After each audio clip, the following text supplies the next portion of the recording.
ये लड़की के कपड़े भी वही हैं सर जो अभी हमने सीसीटीवी में देखे। मतलब कंफर्म है कि रीना ही है। लेकिन समझ नहीं आ रहा ये पत्थर पे सर टकराने की वजह से कैसे मर गई। फिर पत्थर पे टकराया होगा और ट्रॉमा की वजह से मौत हो गई होगी। सवाल यह है कि रीना रिसोर्ट से इतनी दूर आई क्यों?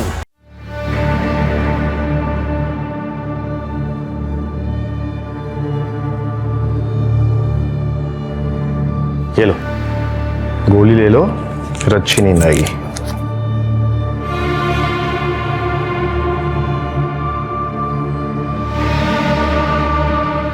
Good night.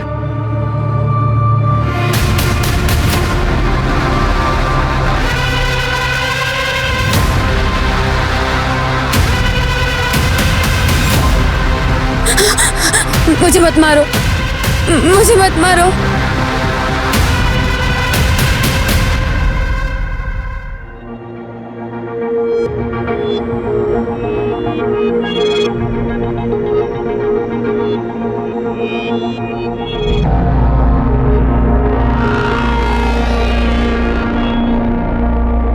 रमेश, रिसॉर्ट खूब चांगला है। मतलब तूने जो फोटोज दिखाए थे उससे तो कहीं ज्यादा अच्छा है। हाँ, और काफी बड़ा भी है। चल वहां जाके सेल्फी लेते हैं। अभी हफ्ता भर यहीं पे चेक इन करते, फिर बाद में सेल्फी खींचते, है ना? चलो ठीक है, चलो चलो चलो। हरीश, लगेज निकालना। नमस्ते साहब। रमेश पाटिल। मस्त है एकदम।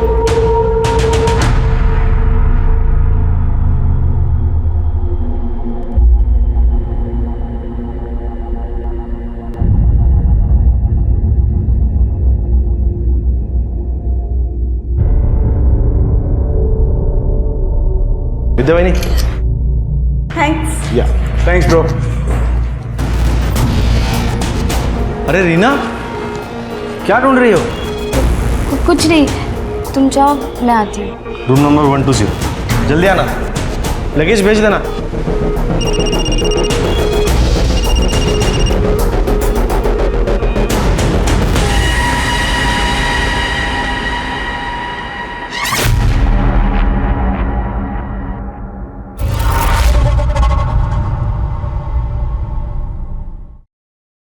अरे कहाँ रह गई थी?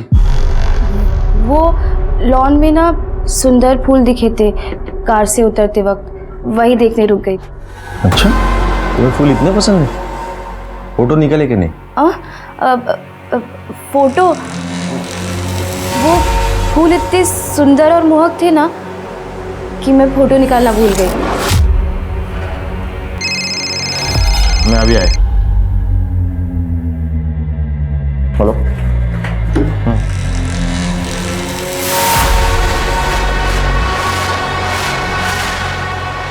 रमेश ने फिर से पूछ लिया तो बाद में जाके देखना पड़ेगा कि सुंदर फूल कहाँ है। बाबा, तुमची बॅग तुमच्या रूम मध्ये पाठवलीस। बाबा, ये आपकी दवाइयाँ। उसके साथ ही भिजवा देती। मैं देखती हूँ बाबा।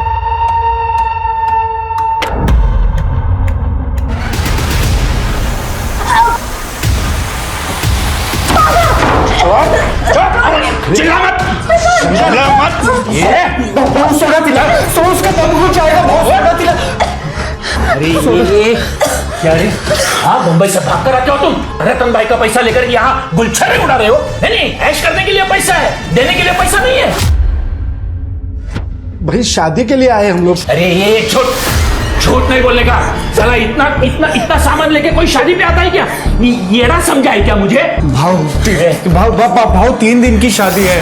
थोड़ा जल्दी इसलिए आ गए क्योंकि हमने सोचा कि यहाँ पे छुट्टियां मना लेंगे और एक हफ्ते के लिए इतना कपड़ा इतना सामान तो लगता ही है ना। पापा को छोड़ दीजिए। 48 घंटे है तुम्हारे पास, समझा? पैसे लौटा देना, नहीं तो पूरी फैमिली एक एक करके मेरे सामने मरने के लिए तैयार रहना। तुम लोगों पर नजर रहेगी मेरी। चला तो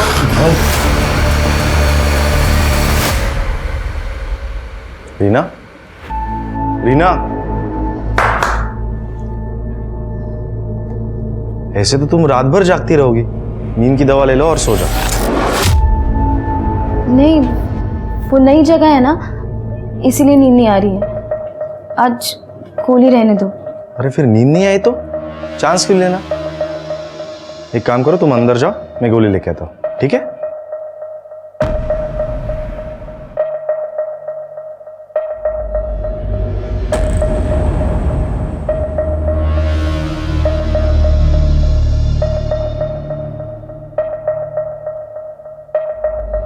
ये लो, गोली ले लो, फिर अच्छी नींद आएगी।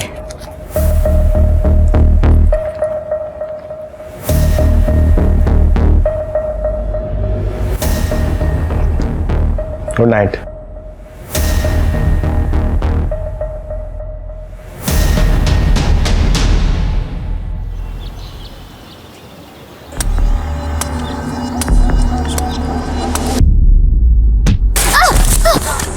अरे मरती क्यों नहीं है तू? चली जा यहाँ से।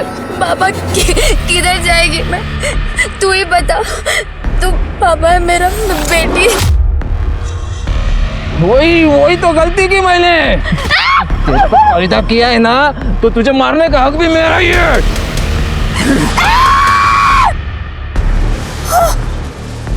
किसी दिन दिमाग घूम गया ना, तो सच में मार दूंगा तुझे।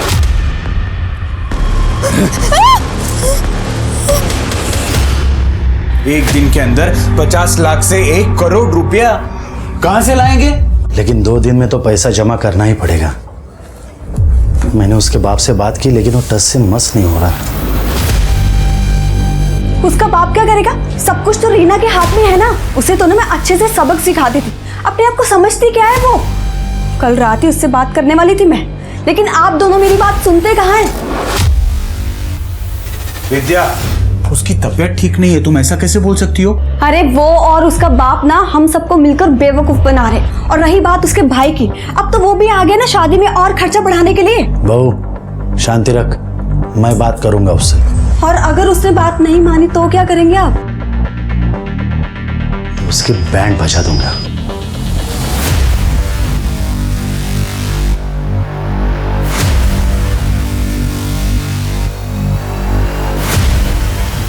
क्या हुआ? कुछ नहीं।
रिश्तों में प्यार और भरोसे से मिलकर परिवार बनता है, लेकिन आजकल के परिवारों में से ना जाने वो प्यार कहाँ चला गया है।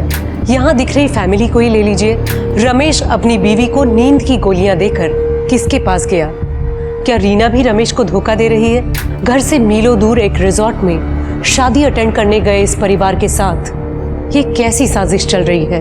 क्या इन्हें जरा भी अंदाजा नहीं कि भरोसा तोड़कर रिश्तों के साथ खेला जा रहा ये खेल खुद उनकी जिंदगी पर भी भारी पड़ सकता है? अरे यार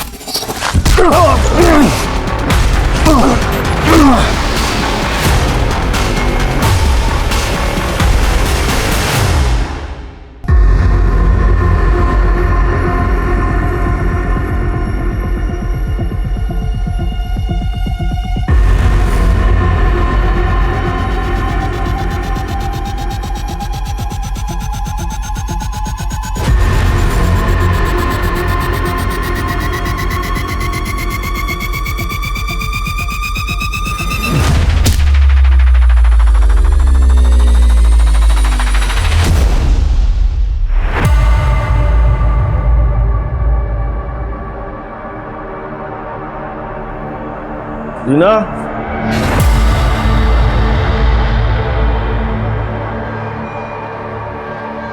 रीना,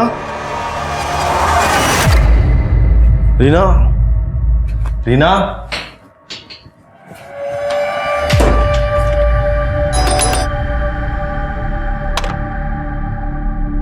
रीना है?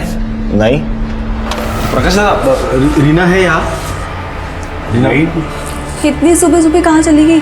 वही तो ढूंढ रहे। नहीं बेटा, यहाँ तो नहीं आई। फोन भी नहीं उठा रही है। एक्सक्यूज मी, ये मेरी बीवी रीना, इसको देखा कहीं? नहीं नहीं भाई साहब, आपने इसको देखा? दादा, रमेश, दादा मिली कहीं? कैंटीन में भी देखा, रीना कहीं नहीं है। एक काम करो, आप उधर पीछे देखो, मैं बाहर जाके देखता हूँ। हरीश, रीना मैम को देखा कहीं? नहीं साहब। किधर चली गई है? किसे फोन कर रहे हो? पुलिस का? और किसे?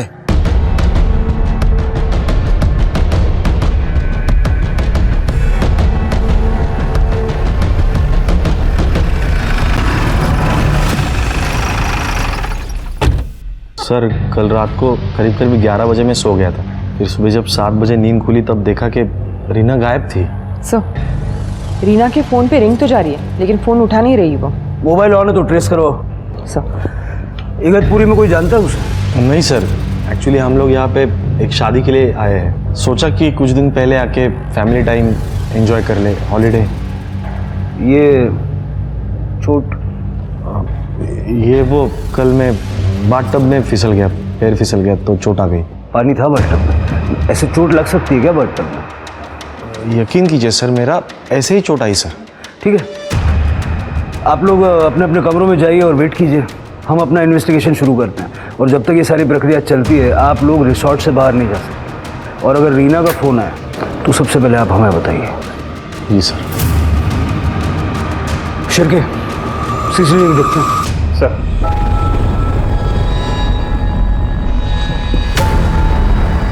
मतलब इतना साफ है कि रीना सुबह 5:45 बजे बाहर निकली थी। ठीक 10 मिनट बाद ससुर जी क्या करने के लिए बाहर गए थे? थोड़ा सा और फॉरवर्ड कीजिए उसको। 20 मिनट बाद ससुर जी वापस आ गए लेकिन रीना नहीं आई। सर एक मिनट, करडे का फोन है। हाँ करडे, क्या? ठीक है सर, यहाँ पास में एक जंगल है, वहाँ पे किसी लड़की की डेड बॉडी मिली। चलो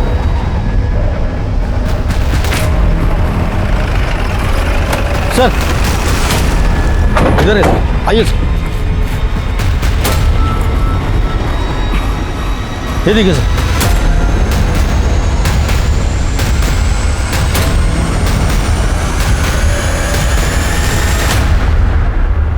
सर, इस लड़की का सिर इस पत्थर से टकराया हुआ है और चेहरे पे काफ़ी खोल है सर। ये चप्पल भी अलग पड़ी हुई है, शायद पैर फिसल के गिर गई होगी।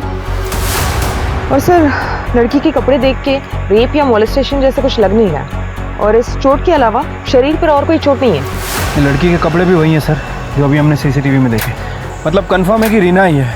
लेकिन समझ नहीं आ रहा ये पत्थर पर सर टकराने की वजह से कैसे मर गई। सिर पत्थर पे टकराया होगा और ट्रॉमा की वजह से मौत हो गई होगी। सवाल यह है कि रीना रिसोर्ट से इतनी दूर आई क्यों? सिर्फ टहलने के लिए, वो भी अकेली? आसपास कुछ मिला? कुछ नहीं मिला सर, लेकिन ये मोबाइल मिला। परिवार से एक बार पहचान करवा लो। ठीक है सर, मैं रमेश को कॉल करता हूँ।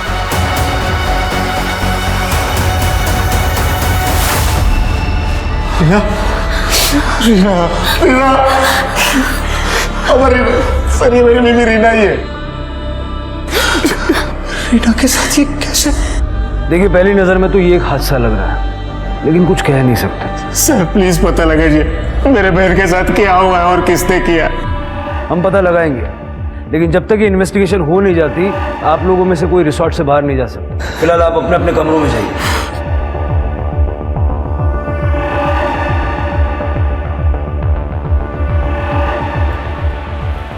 फिलहाल सारा शक वसंत पाटिल पर जा रहा है कि वही एक था जो रीना के पीछे बाहर निकला था। बात करते हैं उससे, देखें उसके पास कोई एक्सप्लेनेशन है क्या। Right sir. बॉडी को पोस्टमार्टम के लिए भेज दो। सर। हाँ सर, मैं गया था सुबह बाहर। वो तो हम जानते हैं। आप ये बताइए क्यों गए थे? वो रीना और मैं सुबह वॉक के लिए जाने वाले थे, वैसी बात हुई थी रात में। मुंबई में भी ऐसे ही वॉक के लिए जाते थे क्या? नहीं सर।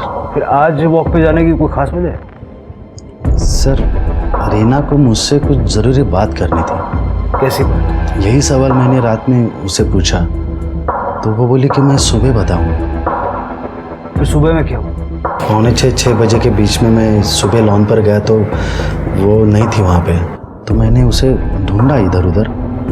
फिर मैं अपने रूम में वापस आ गया और जब रमेश रूम में आया तब पता चला कि रीना तो गायब। और उसके बाद पता नहीं क्या बात करना चाहती थी वो, लेकिन एक बात ज़रूर है सर, रमेश बहुत किस्मत वाला है कि उसे रीना जैसी बीवी मिली। हाँ बहुत अच्छी थी वो, सबके साथ रिस्पेक्ट से बात करती थी और घर के काम काज में भी मदद कर देती थी वो। हमारे घर आकर 1 हफ्ता ही हुआ था उसे, घर का पूरा रूटीन उसे याद हो गया था। बाबा तुमची बीपीची गोळी।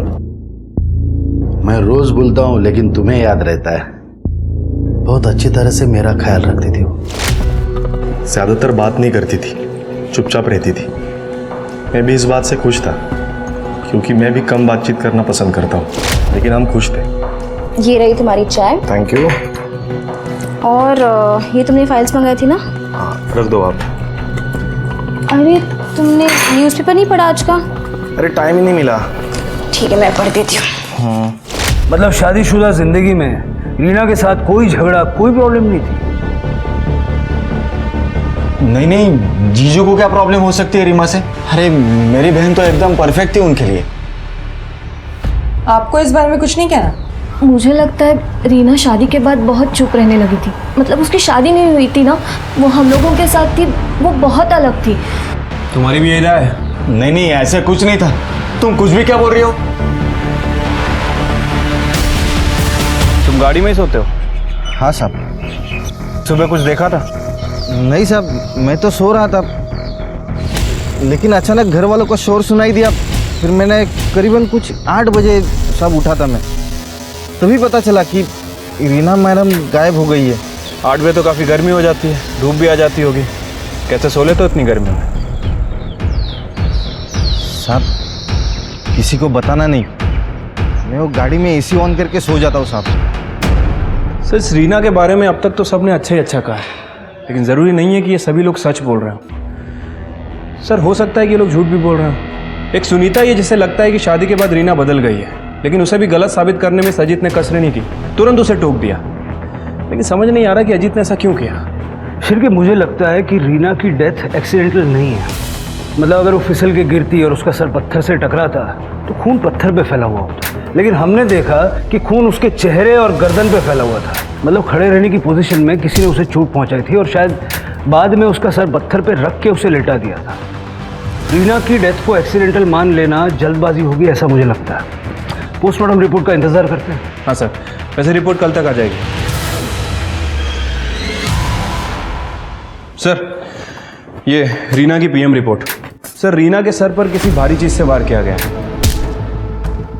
लेकिन वो नुकीली नहीं है। उसकी मौत स्कल फ्रैक्चर की वजह से हुई है, और जैसा कि आपको शक था उसका ब्लड का फ्लो ऊपर से नीचे की तरफ है। मतलब सर कंफर्म है कि जब वो खड़ी थी तब उसके ऊपर वार किया गया, और उसकी मौत नीचे गिरने की वजह से तो नहीं हुई है। रीना के सर पे थिक रॉड या हैमर जैसी किसी चीज़ से हमला किया गया। उसके ब्लड स्ट्रीम में स्लीपिंग पिल्स भी मिले हैं।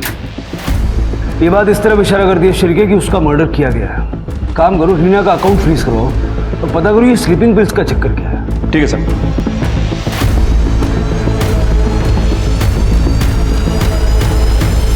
वो रीना इन गोलियों के बिना सो नहीं पाती थी। कितनी गोलियां? रोज एक नींद की गोली काफी टाइम से ले रही थी वो।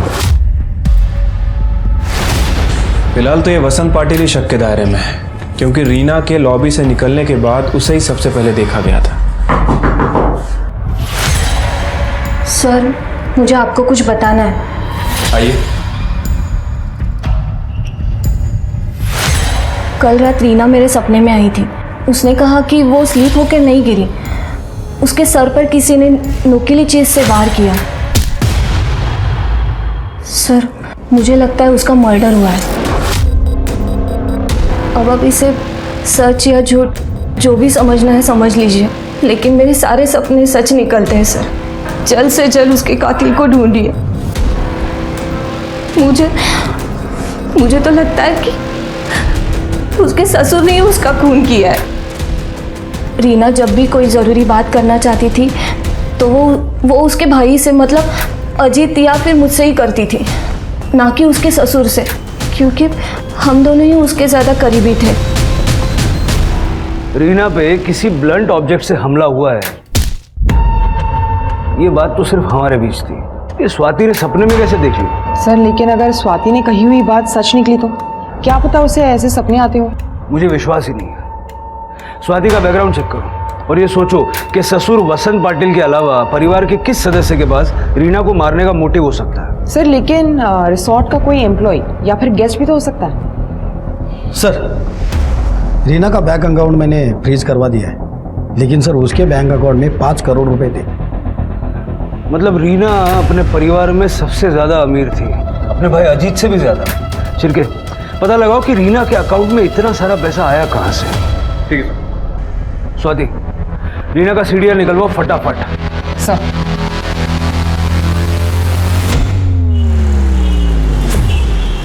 सर मर्डर होने के बाद से होटल से 2 लोग गायब हैं। एक तो हाउसकीपिंग स्टाफ मनोहर सूले और दूसरा संजय देसाई जो कि गेस्ट था।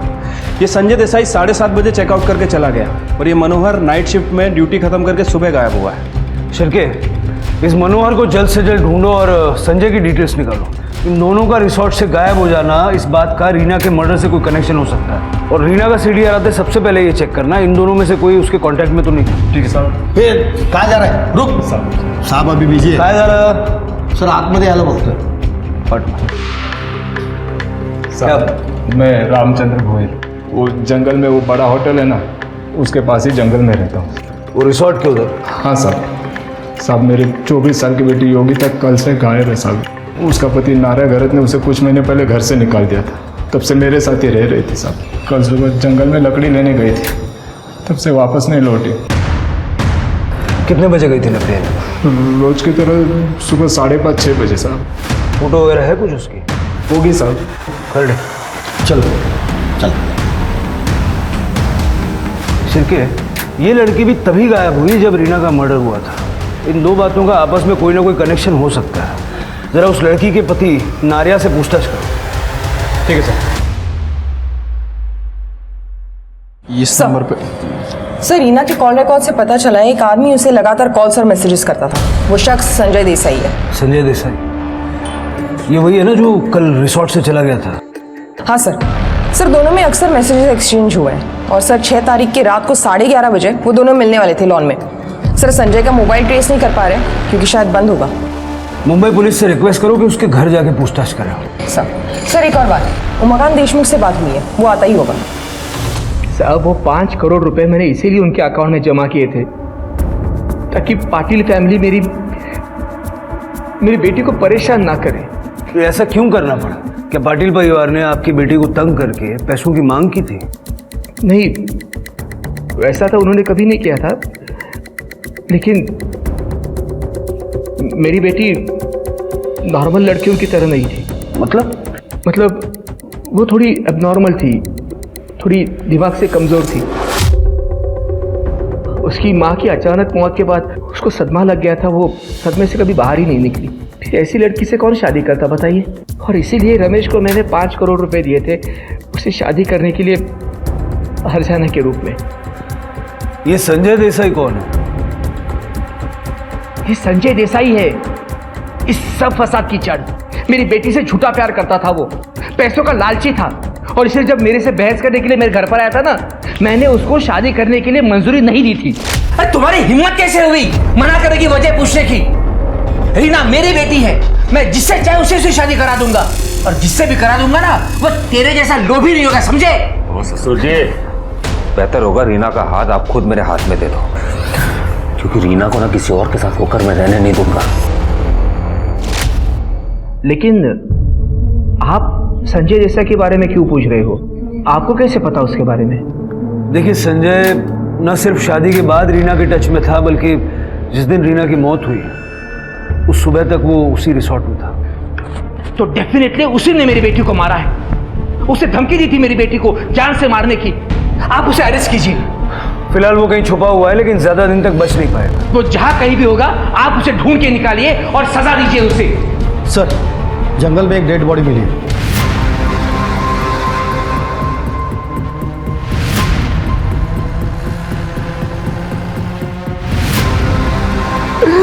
देखो कितनी बेरहमी से मारा है साहब। कर दे, जरा संभाल। साहब ये इसका पति लाने का काम है साहब, लाने का काम है साहब। चलो सामने।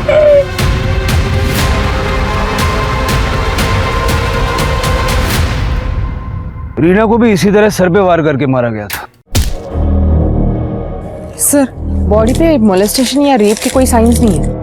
कहीं ऐसा तो नहीं कि योगिता को भी एक दिन पहले ही मार दिया था और रीना ने ये होते हुए देख लिया था? लेकिन सर रीना की बॉडी तो हमें 1 किलोमीटर दूर मिली थी। हो सकता है कि रीना को पहले मारा गया हो और वो होते हुए योगिता ने देख लिया और कातिल योगिता का पीछा करते हुए यहाँ तक आया और योगिता को यहाँ मारा। नारिया का कुछ पता चला? अभी तक तो नहीं सर, लेकिन जल्दी ढूंढ लेंगे। पोस्टमार्टम के लिए भेज दो। सर,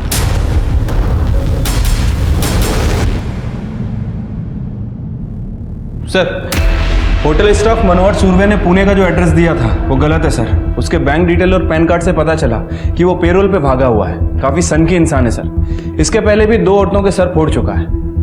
रीना और योगिता पे भी इसी तरह से हमला हुआ था। कहीं इस मनोहर ने तो नहीं मारा?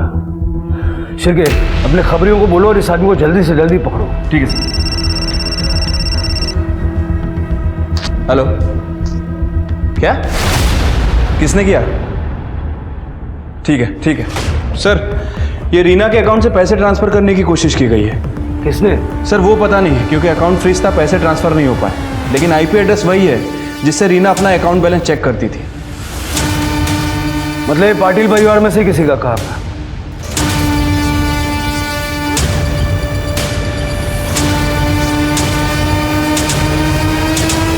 सर, ये रमेश का लैपटॉप है। ये लैपटॉप आपके रूम में क्या कर रहा है?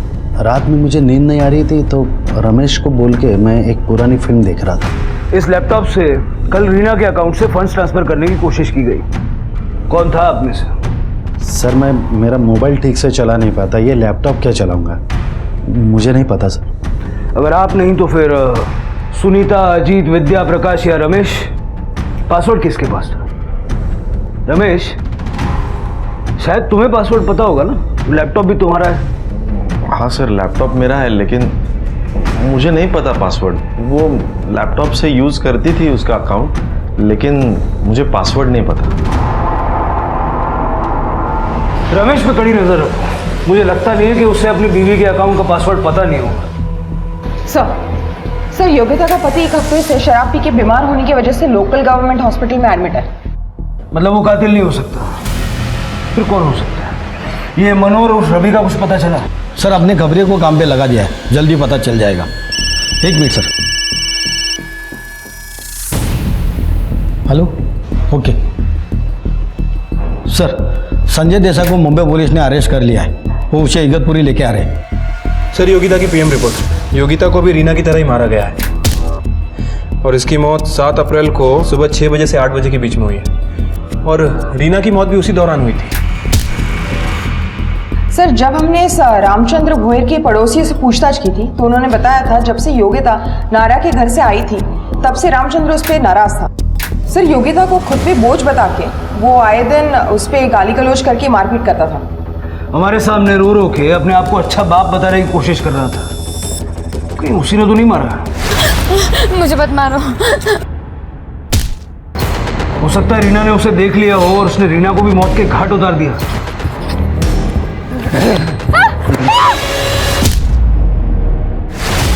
इस रामचंद्र की कुंडली निकालो जरा। 1 मिनट सर। हेलो, ठीक है सर। मनोहर उर्फ रवि, उसकी टिप मिली है, वो बार में ही बैठा है। इससे पहले कि हाथ से निकले दबोच लो। सर। अरे सर, बोल। अरे साहब, अरे कुछ नहीं। अरे साहब सुनो। अरे साहब काय को मार? अरे साहब रुक। और साहब बोलो ना, मत मारे। मैं बताता है सब कुछ। साहब, मेरा नाम रवि सोनावने है। वो मैं नकली पेपर बना के मनोहर के नाम से उस रिसोर्ट में काम करता था। रीना और योगिता को क्यों मारा? अरे नहीं साहब, मैंने किसी को नहीं मारा, उल्टा मेरे को 10,000 रुपये दिए गए थे उस रिसोर्ट में। मैंने जो कुछ भी देखा उसको लेके मुंह बंद रखने के लिए। अभी एक टाइम पे इतना पैसा मिला करके मैं बार में चला गया मज़े करने के लिए। किसने दिए थे पैसे? विद्या पाटिल ने। क्यों, ऐसा क्या देख लिया था? 6 तारीख को उन लोग के रूम का दरवाज़ा थोड़ा सा खुला था, तो मैंने देखा अंदर विद्या, प्रकाश और वसंत कुछ प्लान बना रहे थे। अरे वो और उसका बाप ना हम सबको मिलकर बेवकूफ़ बना रहे। और रही बात उसके भाई की, अब तो वो भी आ गया ना शादी में और खर्चा बढ़ाने के लिए। सब एक क्या चक्कर है ये जानने के लिए मैंने विद्या का पीछा किया, तो वो रीना से मिलने गई थी। ज़्यादा भोली बनने की जरूरत नहीं है, जितना कहा है ना उतना कर। अगर तूने मुझे 5 करोड़ नहीं दिए ना तो तेरा जीना हराम कर दूंगी मैं, समझी बात को? अरे बाबा को लोन चुकाने के लिए बार बार धमकियां मिल रही है। अरे तू है कि पैसों पर नागिन बनकर बैठी है? चल पैसे निकाल जल्दी, चल। नहीं, मैं अपने पैसे नहीं दूंगी। मेरे बाबा ने कहा है कि मुझे किसी भी हालत में किसी को पैसे नहीं देने। तेरे बाप बेटी का बहुत हो गया, समझी बात को? तू निकाल निकाल पैसे। बता पासवर्ड, बता। नहीं प्लीज प्लीज।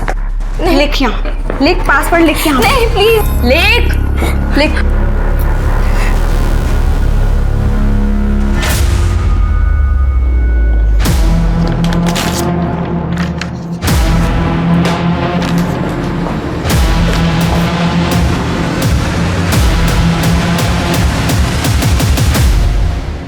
हाँ सर, मैंने रीना से जबरदस्ती पासवर्ड लिया था, लेकिन अपनी फैमिली की जान बचाने के लिए। आप ही बताइए सर, पैसे क्या जान से बढ़कर थे? लेकिन वो पैसा तुम्हारा भी तो नहीं था, तुमने ही रीना का अकाउंट एक्सेस किया था। वो सर, मुझे पता था कि लैपटॉप बाबा के रूम में है। बाबा जैसे नहाने के लिए गए तो मैं उनके रूम में गई और फंड ट्रांसफ़र करने की कोशिश की, लेकिन सच में सर, पासवर्ड जैसे ही लॉगिन किया वो अटक गया था और मैं वहाँ से गुस्से में निकल गई थी।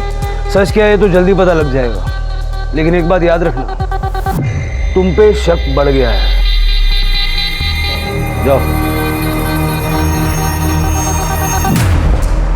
सर, रमेश के कॉल डिटेल्स चेक किए हैं सर। पता चला है कि वो किसी चेतना वैद्य नाम की लड़की से कांटेक्ट में था। ये चेतना वैद्य उस दिन मुंबई से निकली है जिस दिन पाटिल फैमिली यहाँ इगतपुरी पहुंची, लेकिन अभी तक वापस मुंबई नहीं लौटी है। फ़ोन कर रहा हूँ लेकिन इसका फ़ोन बंद है। स्वाति, चेतना का मोबाइल ट्रेस करवाओ। सर।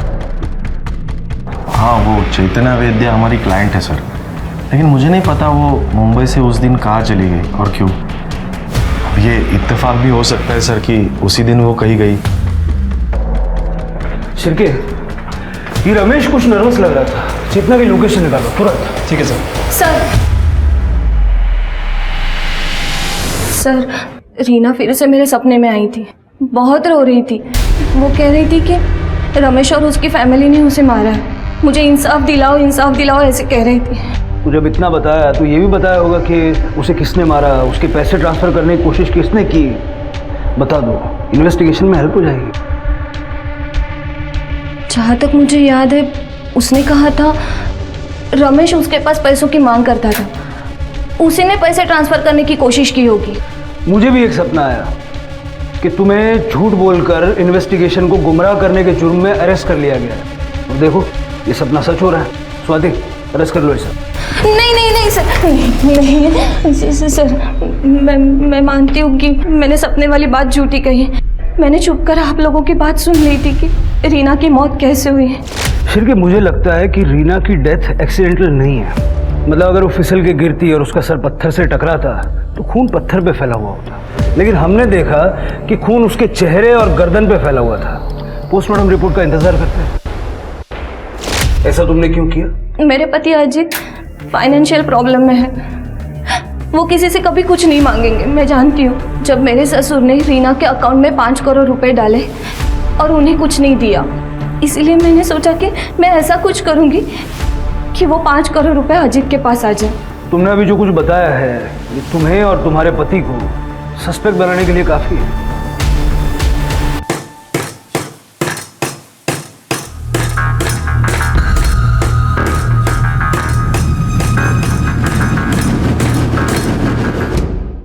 सर रमेश की गर्लफ्रेंड चेतना वैद्य पैराडाइज रिसोर्ट में ही रुकी हुई है। क्या?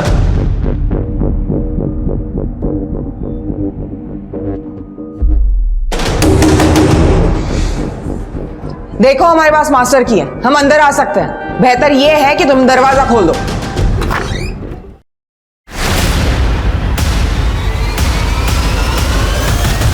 रीना से शादी के पहले से ही मैं रमेश की गर्लफ्रेंड हूँ। शादी के बाद भी हमने चालाकी से अपना अफेयर चालू रखा, इसलिए हमने डिसाइड किया था कि मैं भी यहाँ रूम लेकर रहूँगी ताकि हम आसानी से मिल सके।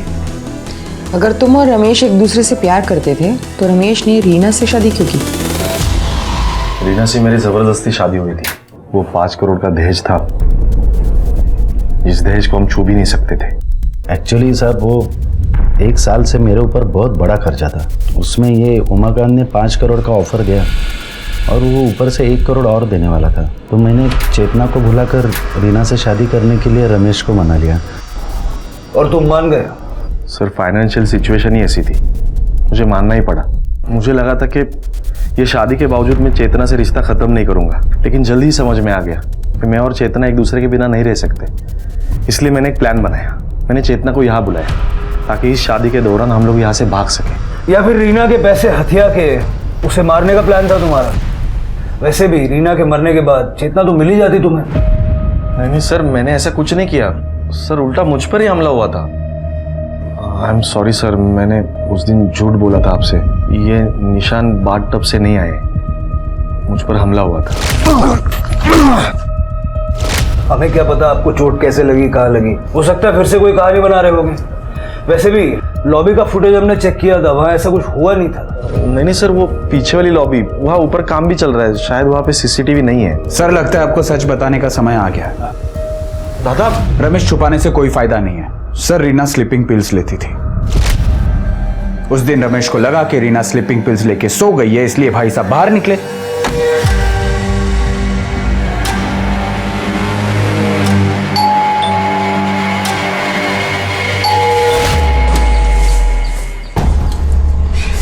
बहुत देर कर दी आते आते। सब्र का फल मीठा होता है मेरी जान। बाबा बाबा, वो रमेश मुझे चेतना नाम की लड़की के लिए धोखा दे रहा है बाबा। वो इसी होटल में रुकी है बाबा। पापा मैं अभी अभी देख कर आ रही हूँ। उसने मुझे कहा था कि वो चेतना को भूल जाएगा। मैंने तुम्हें कोई धोखा नहीं दिया बेटा। पर अब इस बात का क्या फायदा बाबा? मेरी जिंदगी तो बर्बाद ही हो गई ना। मुझे थोड़ा वक्त दो, मैं सब ठीक कर दूंगा। लेकिन अब तुम तुम्हारे कमरे में जाओ, सुबह 5:45 बजे लॉन पर आ जाओ, वॉक करते करते बात करेंगे। सर पे जैसे तय हुआ था वैसे ही मैंने किया। मैं सुबह वो लॉन पे पहुंचा तो वहाँ पे वो नहीं थी।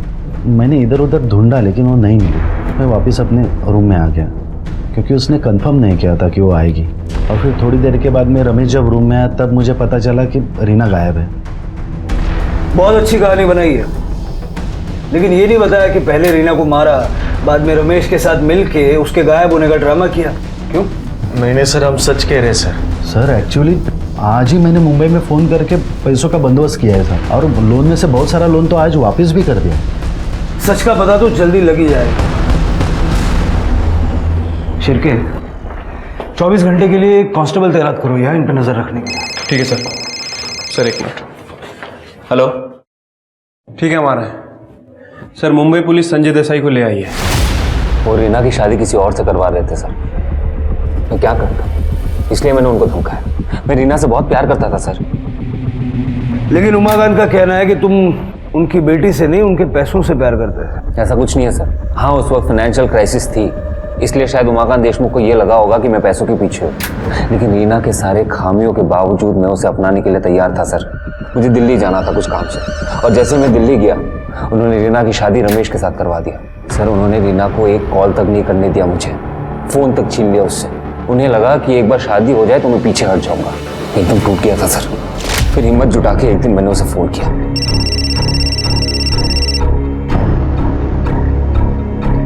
संजय, तुम क्यों मुझे बार बार फ़ोन करते रहते हो? मैंने कहा ना, हमारे बीच जो कुछ भी था अब सब खत्म हो गया। तुम बस एक बार ये कह दो कि तुम मुझसे प्यार नहीं करती। संजय, मेरी जिंदगी ऑलरेडी बर्बाद हो चुकी है, प्लीज तुम इसे और बर्बाद मत करो। कुछ बर्बाद नहीं हुआ है, देखो हम लोग एक नई शुरुआत कर सकते हैं। मैंने ऐसे किया ना तो पापा मुझे जान से मार देंगे। अरे किसी और से शादी करवा के उन्होंने तुम्हें पहले ही मार दिया रीना। मैं तुम्हें बहुत खुश रख सकता हूँ, मुझसे शादी कर लो। फिर हमारी बातचीत शुरू हो गई। एक दिन मुझे पता चला कि पाटिल फैमिली इगतपुरी जा रही है किसी फैमिली फ्रेंड के डेस्टिनेशन वेडिंग के लिए। और पीछे पीछे तुम भी इगतपुरी पहुंच गए? पीछे पीछे नहीं सर, मैं पहले पहुंच गया था और जैसे रीना आई मैंने उसे देख लिया और तुरंत फ़ोन किया उसे। उसने पहले सबको अपने अपने कमरे में भेजा, फिर वो मुझसे मिलने आई। संजय, तुम लोग क्या कर रहे हो? तुम होश में तो हो ना? होश ही तो नहीं है ना। अगर किसी ने तुम्हें यहाँ देख लिया ना तो बहुत बड़ी प्रॉब्लम हो जाएगी। क्यों मुझे इस तरह से परेशान कर रहे हो तुम? ठीक है, आज से मैं तुम्हें परेशान नहीं करूंगा, आई प्रॉमिस यू दिस। बस ये कह दो कि तुम चाहती क्या हो। मैं तुम्हें अभी कुछ नहीं बता सकती। तो कब बता सकती हो? मैं तुम्हें मैसेज करती हूँ, ओके? आज या कल रात को। हमने ये तय किया था कि रात को 11:30 बजे मिलेंगे। मैं लॉन में इंतज़ार कर रहा था रीना का। उसने मुझे ये कहा था कि एक बार रमेश सो जाए फिर वो आएगी मुझसे मिलने। सर मैं लॉन में इंतज़ार कर ही रहा था कि मैंने रमेश को देखा। वो शायद बाहर आया था सिगरेट पीने। उसे देख के मेरा दिमाग ख़राब हो गया सर। फिर मैं पार्किंग से एक हेलमेट निकाला, अपने फेस को कवर किया और उस पर जाके वार कर दिया। उसने मुझसे मेरा प्यार छीना है। उसे मार के मैं वहाँ से भाग गया और कहीं जाके छिप गया। कुछ वक्त बाद रीना ने मुझे फ़ोन किया, वो मुझसे मिलने आ रही थी। रीना, जिंदगी भर की बात है, तुम अपने आप को ऐसे सजा क्यों दे रही हो? भाग चलते रीना। नहीं संजय, ये सब इतना आसान नहीं है। मुझे सोचने को थोड़ा वक्त चाहिए। कितना वक्त चाहिए तुम्हें? यहाँ से मुंबई जाने तक का, ठीक है? पर प्लीज तुम मुझे परेशान करना बंद कर दो। ठीक है, जैसे तुम चाहो। मैं कल सुबह मुंबई के लिए निकल जाऊंगा। मुझे पता नहीं था कि उसी सुबह उसका मर्डर हो गया था सर। ये बात मैंने पेपर में पढ़ा, मैं एकदम टूट गया। अच्छी कहानी है, लेकिन ये भी तो हो सकता है कि जब रीना ने तुम्हारे साथ भाग जाने से इनकार किया तो तुमने रीना को मार दिया और वहां से भाग गए। मैंने रीना को नहीं मारा है। ठीक है, रीना के मर्डर के शक में इसे कस्टडी में लो। अब मेरे साथ ऐसे नहीं कर सकता सर। अरे मैंने खून नहीं किया सर। अभी अभी कांस्टेबल शिंदे का फोन है, जंगल में खून से सना हुआ हथौड़ा मिला है। तुरंत उसे फॉरेंसिक में भेजो और सारे फिंगरप्रिंट्स चेक करो। सर। ऑफिसर, इस केस में एक के बाद हो रहे चौंकाने वाले खुलासों के बावजूद पुलिस रीना और योगिता के कातिल का पता नहीं लगा पा रही थी। क्या वो शख्स प्यार में चोट खाया हुआ संजय देसाई था, या फिर मनोहर उर्फ रवि, जो पुणे में 2 महिलाओं की इसी तरह सिर कुचलकर हत्या कर चुका था, या फिर ये हत्या सिर्फ और सिर्फ 5 करोड़ पाने के लिए रीना के ससुर वसंत पाटिल ने की थी। लेकिन पुलिस के सामने सबसे बड़ा सवाल यही था कि इतने सारे सस्पेक्ट्स में आखिर वो शातिर हत्यारे कौन है जिसने इन दोनों हत्याओं को अंजाम दिया।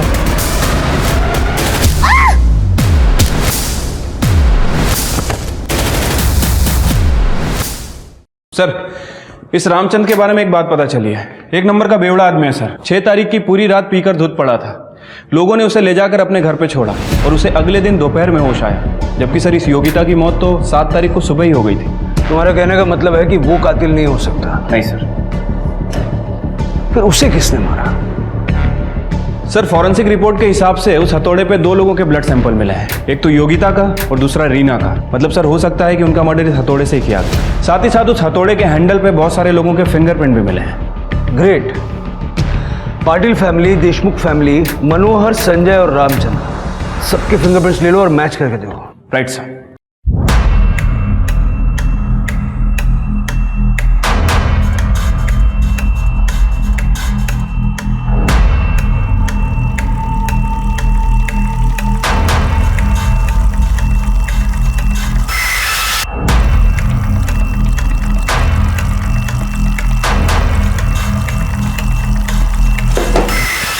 यहाँ से कोई हथौड़ा गायब हुआ है क्या? हाँ साहब, लेकिन आपको कैसे पता चला? ये थोड़ा है। हाँ साहब यही है। अब मिल गया तो मुझे दे दो ना साहब वापस। ये हथौड़ा नहीं मिल सकता, अभी दूसरा खरीद लो, इससे मर्डर हुआ है।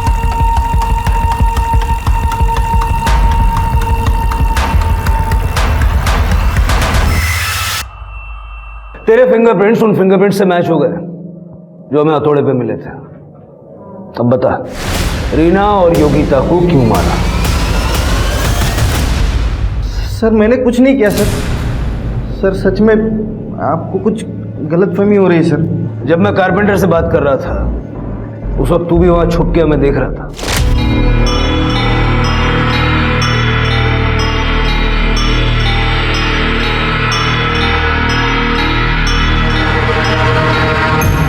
इसी ग्लास से तेरे फिंगरप्रिंट्स उठाए हमने।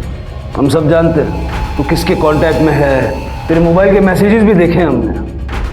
अब सारा सच बोल दे, नहीं तो गले में हाथ डाल के बनवाएंगे।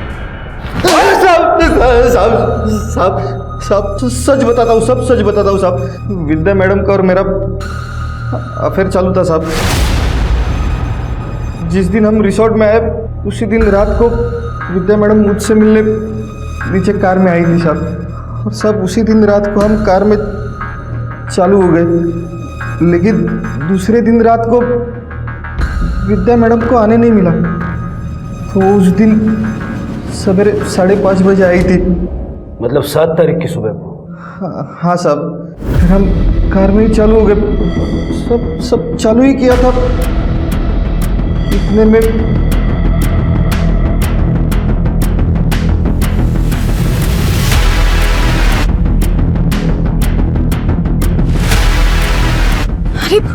रीना ने तो हमें देख लिया, अब क्या होगा? आप क्या करेंगे? जाओ जल्दी उससे जाकर रोको, वरना मेरी जिंदगी बर्बाद हो जाएगी। जाओ।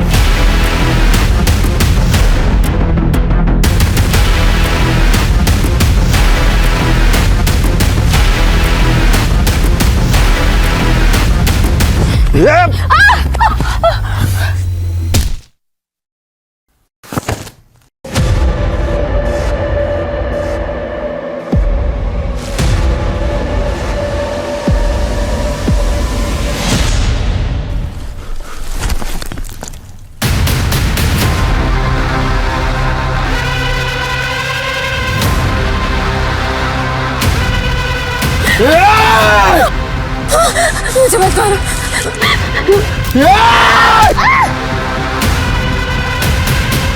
फिर मैं रिसोर्ट आकर विद्या मैडम को सब कुछ बता दिया।